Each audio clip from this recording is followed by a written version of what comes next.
around. We're going to do just a little bit of jumping around.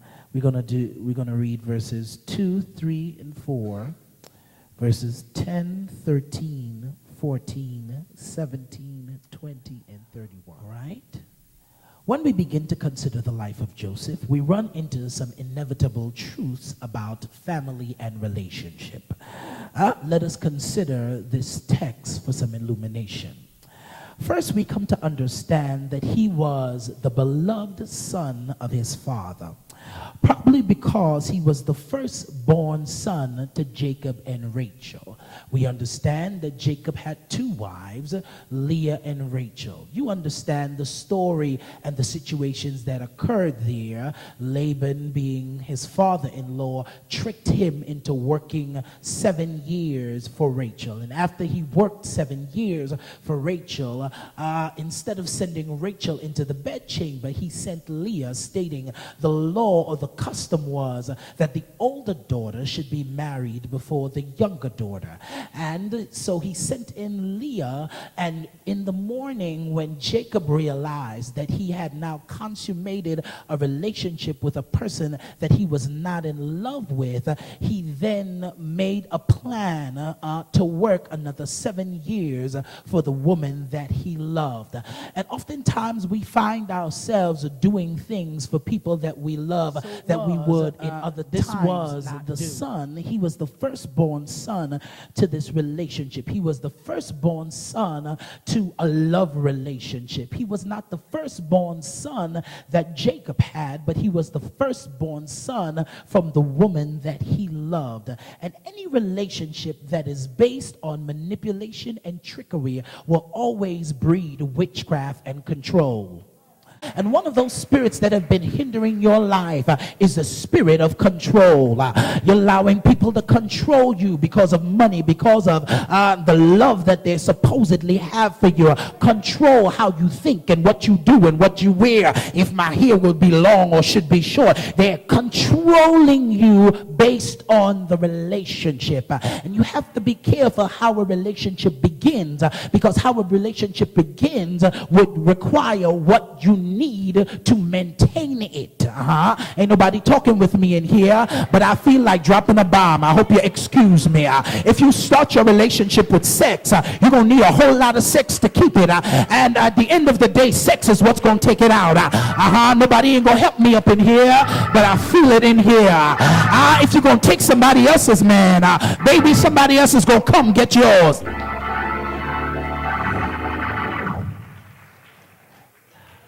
Hallelujah. And so you have to be careful how you begin your relationships, and you have to be careful that your relationships are not based on something that is not godly. You have to be careful that the root of evil is not at the beginning and at the root and the foundation of your relationship, because you give way to the spirit of the python. You give way. You give way for the spirit of the python that comes to control.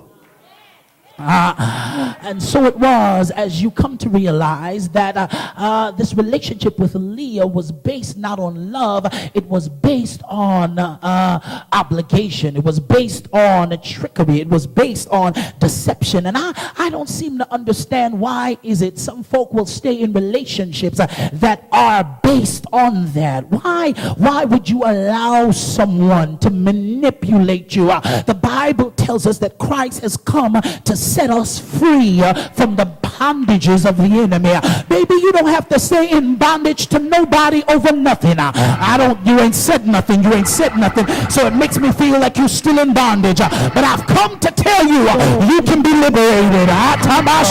Relationship that is based on trickery, the sons that were birthed out of that relationship are a little bit troublesome. Those sons are according to the text, the sons are a little bit tricky. They're tricky. When you read the book, it tells you the sons of Bilhah and Zilpah. Bilhah means troublesome and Zilpah means tricky.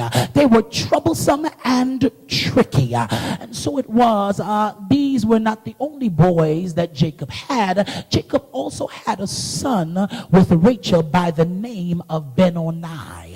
Benoni was his name given by his mother at birth, but his father decided to change his name because it was out of the birthing experience that his mother ended up or died as a result of the issues that came along with the pregnancy.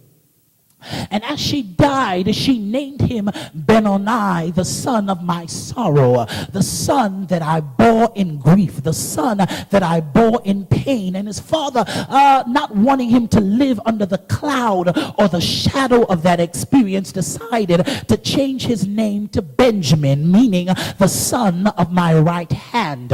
He wanted to change his name so that he didn't live under the shadow of what had happened in the midst of his birthing. I want to ask you the question, what shadows are you living under?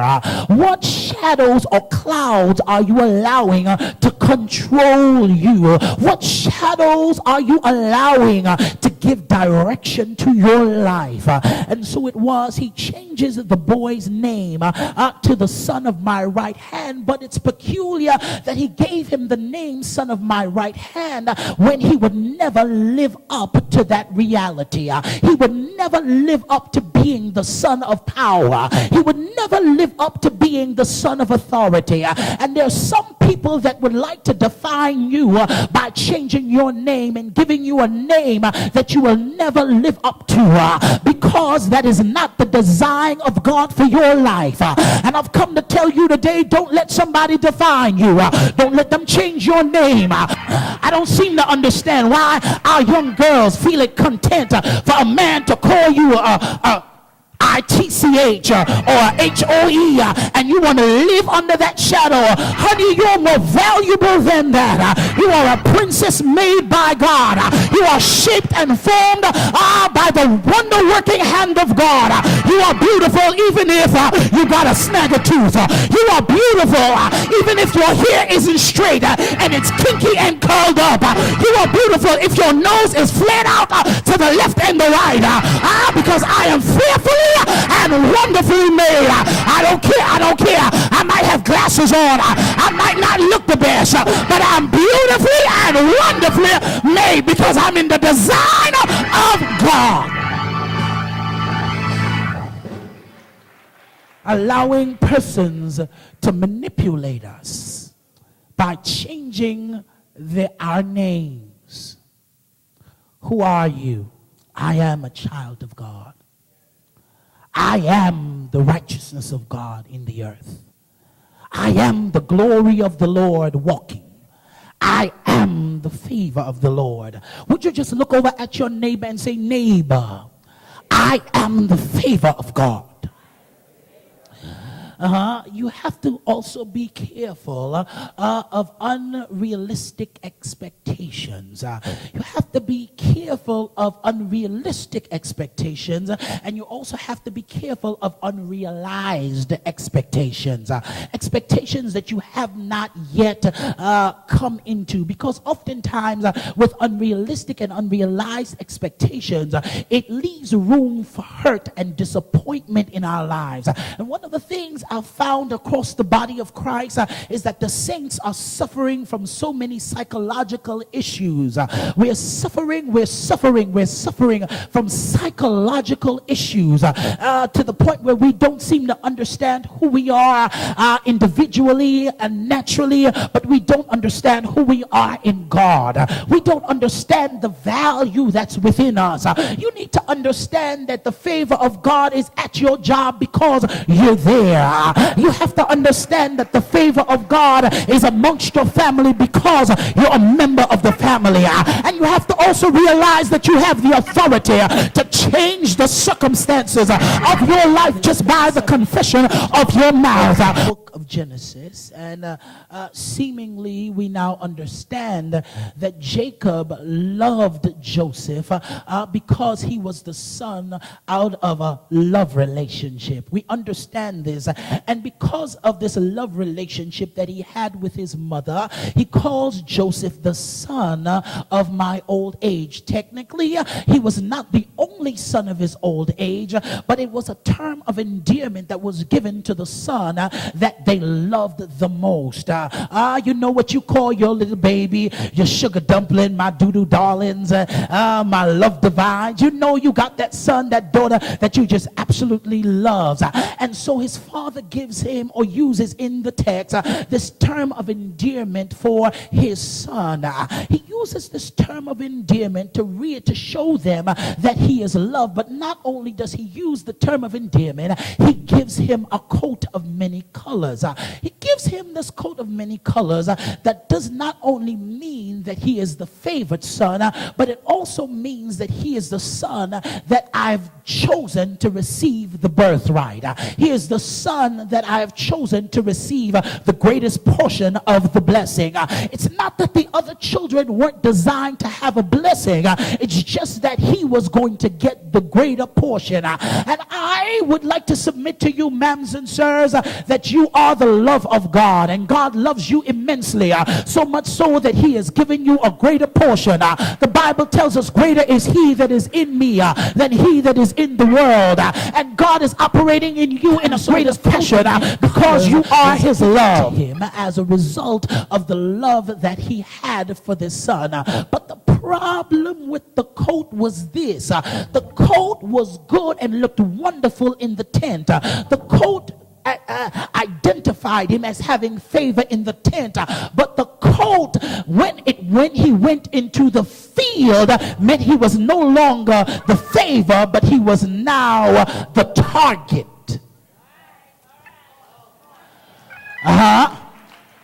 The coat was a coat of many colors, but in the tent the coat was respected, but in the field the coat was disrespected. Ain't nobody talking with me in here.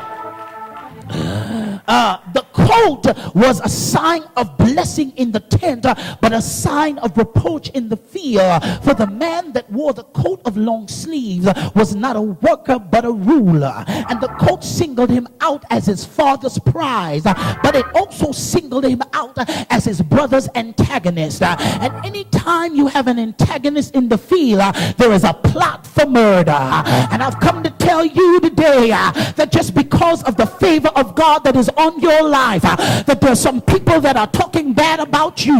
There's some people that have designed it so that you would come to no good. They'll tell every kind of lie they can just because the favor of God is on your life. And I've come to tell you, favor ain't fear, but it is what it is.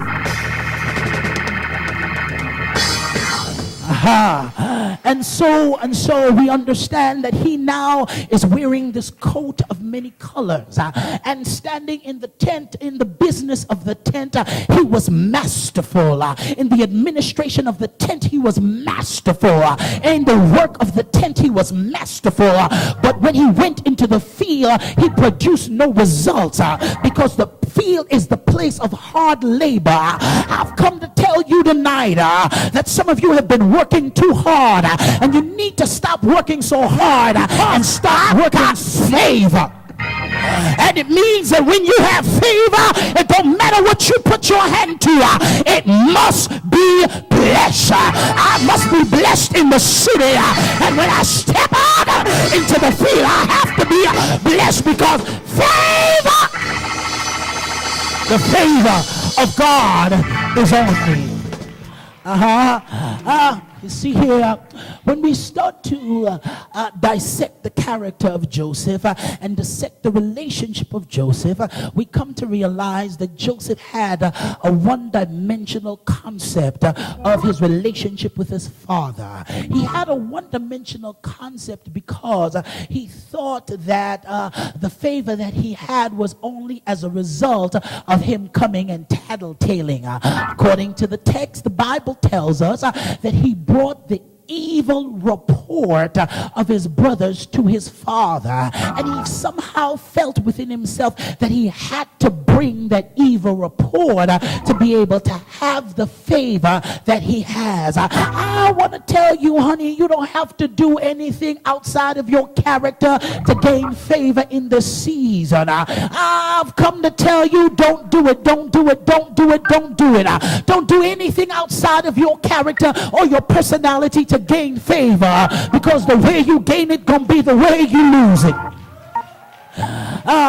He has this one-dimensional concept of his relationship with his father, because every time he brought an evil report, he was congratulated. He brought the evil report and he was celebrated. But won't you know, every time you're celebrated because of evil report, it means that you're heaping up a time of correction coming to your life. Every son must not only be celebrated, but the sons must also be corrected. And one of the things we don't like in the body of Christ today is to be corrected. We tell folk, come to church on time. Don't come to church on time. Well, we put you to sit down and you got an attitude. All right? Y'all ain't gonna say nothing. You're gonna push me to go on that road now. Somebody say something real quick so I don't have to stay there too long. What you're experiencing is as a result of disobedience. Is it a possibility that you're not suffering successfully because you've disobeyed?